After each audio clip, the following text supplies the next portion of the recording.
നമസ്കാരം പ്രിയമുള്ളവരെ, ആസാദിയുടെ global news ഡെസ്കിലേക്ക് എല്ലാ മാന്യപ്രേക്ഷകരെയും സ്വാഗതം ചെയ്യുകയാണ്. പ്രോസിക്യൂഷൻ വിഷയത്തിൽ എല്ലാ വർഷവും ഒരു വാച്ച് ലിസ്റ്റ് പുറത്തിറക്കുന്ന സംഘടനയാണ് ഓപ്പൺ ഡോർസ്. വളരെ ആധികാരികമായിട്ട് സ്ഥിതിവിവര കണക്കുകൾ ഉൾപ്പെടുത്തി നല്ല രീതിയിലുള്ള പഠനങ്ങൾ നടത്തി ഏതൊക്കെ രാഷ്ട്രങ്ങളാണ് ലോകത്തിൽ ഏറ്റവും കൂടുതൽ മതപീഡ നേരിടുന്ന, ക്രിസ്ത്യൻസ് മതപീഡ നേരിടുന്ന രാജ്യങ്ങൾ എന്നുള്ളതിനെക്കുറിച്ച് ഒരു വാച്ച് ലിസ്റ്റ് ഓപ്പൺ ഡോർ എല്ലാ വർഷവും പുറത്തിറക്കും. 2026 പുതിയ അപ്ഡേറ്റ് ചെയ്യപ്പെട്ട ഓപ്പൺ ഡോർസിൻ്റെ വേൾഡ് വാച്ച് ലിസ്റ്റ് 2026 പുറത്തിറങ്ങിയിരിക്കുന്നു. ആദ്യത്തെ 10 രാജ്യങ്ങളിൽ ഇപ്രാവശ്യവും ഇന്ത്യ ഇല്ല എന്നുള്ളതാണ് ഏറ്റവും പ്രധാനമായിട്ടുള്ള ഒരു വാർത്ത. അപ്പോൾ തന്നെ മനസ്സിലാക്കണം, കഴിഞ്ഞ 2025 ഓപ്പൺ ഡോർ ഈ പ്രോസിക്യൂഷൻ വേൾഡ് വാച്ച് ലിസ്റ്റിൽ ഇന്ത്യയുടെ സ്ഥാനം 11ാമതായിരുന്നു. ഈ പ്രാവശ്യം ഇന്ത്യ 12ാം സ്ഥാനത്തിലേക്ക് താണിരിക്കുന്നു. ശുഭകരമാകുന്ന ഒരു കാര്യമെന്ന് നമുക്ക് തോന്നാം. ഇന്ത്യ 11 നിന്ന് 12 മാറിയല്ലോ. പക്ഷെ അങ്ങനെ മാറാൻ കാരണം ഇന്ത്യയിൽ പ്രോസിക്യൂഷൻ കുറഞ്ഞതുകൊണ്ടല്ല.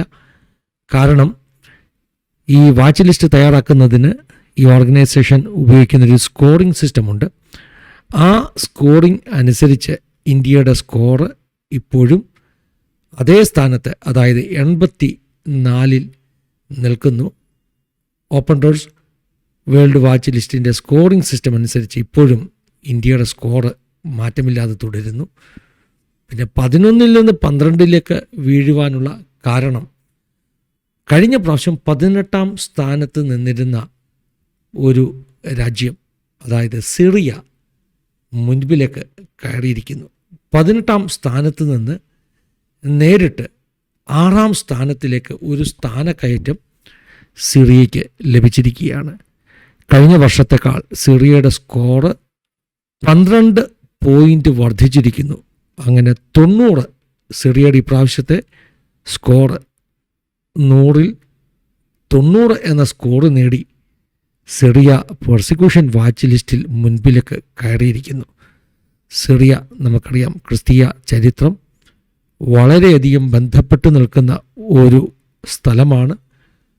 എന്നാൽ സിറിയയിൽ വലിയ പ്രോസിക്യൂഷൻ, ക്രിസ്ത്യാനിറ്റിക്ക് വംശനാശം നേരിടും എന്ന് പോലും ഭയപ്പെടേണ്ട അളവിൽ ഒരു വലിയ മതപീഡനമാണ് സിറിയയിലെ തീവ്രവാദപരമായി ചിന്തിക്കുന്ന ഗ്രൂപ്പുകളിൽ നിന്ന് സിറിയൻ ക്രിസ്ത്യൻസ്, സിറിയൻ ചർച്ചസ് നേരിടുന്നത്.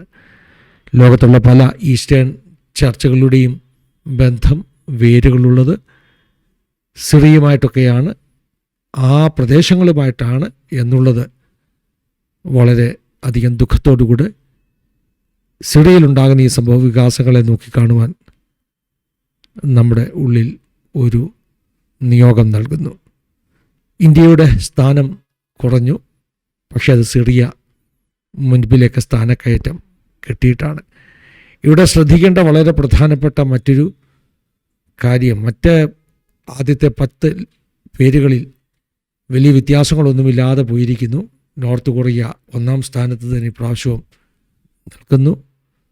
നോർത്ത് കൊറിയയിലെ കമ്മ്യൂണിസ്റ്റ് റെജീം അതിഭീകരമാകുന്ന മതപീഡിയാണ് ക്രിസ്ത്യാനിറ്റിക്കെതിരെ അഴിച്ചുവിടുന്നത്. മതസ്വാതന്ത്ര്യം ഒട്ടുമില്ലാത്ത ദേശമായി നോർത്ത് കൊറിയ തുടരുന്നു. സൊമാലിയ, യമൻ, ഈ രാഷ്ട്രങ്ങൾ ആദ്യത്തെ 3 സ്ഥാനങ്ങൾ കൊറിയയോടൊപ്പം പങ്കിടുന്നു. അങ്ങനെ പല രാജ്യങ്ങളും ഇപ്രാവശ്യം, നൈജീരിയ ഒക്കെ ആ പഴയ സ്കോറിനെക്കാട്ടിലും 1 പോയിൻ്റ് പിന്നെയും വർദ്ധിച്ചിരിക്കുകയാണ്. കൂട്ടക്കൊലപാതകങ്ങൾ നടക്കുന്ന നൈജീരിയ. പാകിസ്ഥാൻ 2025 പോലെ തന്നെ 8ാം സ്ഥാനത്ത് തുടരുന്നു. ലിബിയ, ഇറാനിലും മതപീഡ വർദ്ധിച്ചു എന്നാണ് ഈ പറഞ്ഞ ഓപ്പൺ ഡോർസിൻ്റെ വാച്ച് ലിസ്റ്റ് നമുക്ക് മനസ്സിലാക്കി തരുന്നത്. അങ്ങനെ ലോകവ്യാപകമായിട്ട് കഠിനമായി മതപീഡ നേരിടുന്ന ഈ രാഷ്ട്രങ്ങളെയൊക്കെ ഓർത്ത് നമുക്ക് പ്രാർത്ഥിക്കാം. മുൻപൊന്നും ഉണ്ടായിട്ടില്ലാത്തവണ്ണം പുതിയ കാലത്ത് മതപീഠ വർദ്ധിച്ചു വരുന്നു എന്നുള്ളത് നമ്മുടെയൊക്കെ പ്രാർത്ഥനാ ശ്രദ്ധ കൂടുതൽ വരേണ്ട ഒരു വിഷയമാണ് എന്ന് പറഞ്ഞുകൊണ്ട് ഈ ന്യൂസ് ബുള്ളറ്റിനോട് അവസാനിപ്പിക്കുകയാണ്. ദൈവം എല്ലാവരെയും സഹായിക്കട്ടെ, അനുഗ്രഹിക്കട്ടെ. God bless you all.